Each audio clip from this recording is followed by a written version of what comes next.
বন্ধুরা, বাংলার রাজনীতিতে একজন প্রভাবশালী ব্যক্তিত্ব অভিষেক বন্দ্যোপাধ্যায়। ওনার জন্ম হয়েছিল 1987 সালের 7ই নভেম্বর কলকাতাতে। ওনার পিতা অমিত বন্দ্যোপাধ্যায় এবং মাতা মালা বন্দ্যোপাধ্যায়। সর্বশেষ উনি পশ্চিমবাংলার মুখ্যমন্ত্রী মমতা বন্দ্যোপাধ্যায়ের ভ্রাতৃপুত্র এবং একজন প্রভাবশালী রাজনীতিবিদ। ওনার শিক্ষা জীবন শুরু হয়েছিল MP Birla foundation higher secondary স্কুলে। এরপর তিনি দিল্লি যান। দিল্লিতে Indian Institute of Planning and Management থেকে বিবিএ এবং এমবিএ সম্পন্ন করেন। 2012 সালে অভিষেক বন্দ্যোপাধ্যায় তৃণমূল যুব কংগ্রেসের জাতীয় সভাপতি হিসাবে রাজনৈতিক জীবন শুরু করেন। 2014 সালে সাধারণ নির্বাচনে তিনি ডায়মন্ড হারবার থেকে এমপি নির্বাচিত হয়ে 16তম লোকসভার সবথেকে কনিষ্ঠতম সদস্য হিসাবে নির্বাচিত হন এবং 2019 সালের লোকসভা, পরবর্তীতে 2024 সালের লোকসভা, পরপর 3বার তিনি ডায়মন্ড হারবার থেকে এমপি নির্বাচিত হন। ওনার ব্যক্তিগত জীবন সম্পর্কে বলতে গেলে উনি বিবাহিত এবং ওনার 2 সন্তান রয়েছেন। অভিষেক বন্দ্যোপাধ্যায় ডায়মন্ড হারবারের সংসদ 2016 সালের 2 আগস্ট একটি সড়ক দুর্ঘটনায় গুরুতর আহত হন। মুর্শিদাবাদের দলীয় কর্মসভা থেকে ফেরার পথে দুর্ঘটনাটি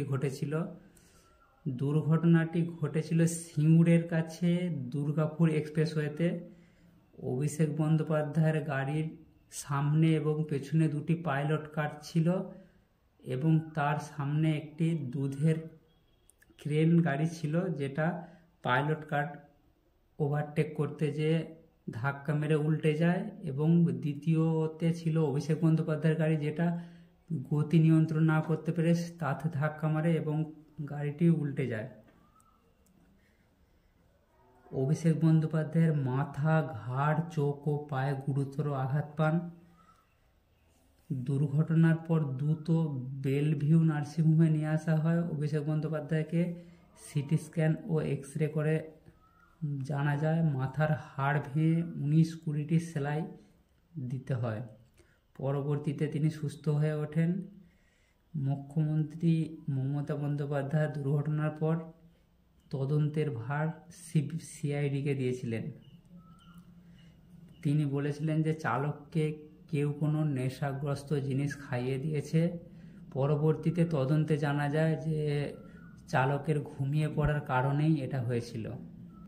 রিসেন্টলি 2024 সালেও একটি চোখের অপারেশনে অস্ত্রোপচার হয়েছিল অভিষেক বন্দ্যোপাধ্যায়। আর যেটা বিশেষভাবে জানা আগ্রহী সবার, সম্পত্তি, এটা নিয়ে বিভিন্ন মিডিয়ায় নানা রকম মতামত আছে। তো 2024 সালের লোকসভায় হলফনামায় উল্লেখিত যে তথ্যগুলো দেওয়া রয়েছে, সেখান থেকে জানা যায় যে অভিষেক বন্দ্যোপাধ্যায়ের নামে কোনো বাড়ি, গাড়ি বা স্থাবর সম্পত্তি নেই। তার অস্থাবর সম্পত্তি প্রায় 1,26,20,204 টাকা, নগদ অর্থ 7,73,335 টাকা, ব্যাংক অ্যাকাউন্টে জমা 85,43,908 টাকা, জীবন বিমা পলিসি 3টে যেটার মূল্য 31 লক্ষ টাকা, সোনা প্রায় 2 লক্ষ টাকা, রূপা 3,340 টাকা এবং তার ঋণের পরিমাপ 36 লক্ষ টাকা। এটা রিসেন্টলি 2024 সালের লোকসভা নির্বাচনের হলফনামা হিসাবে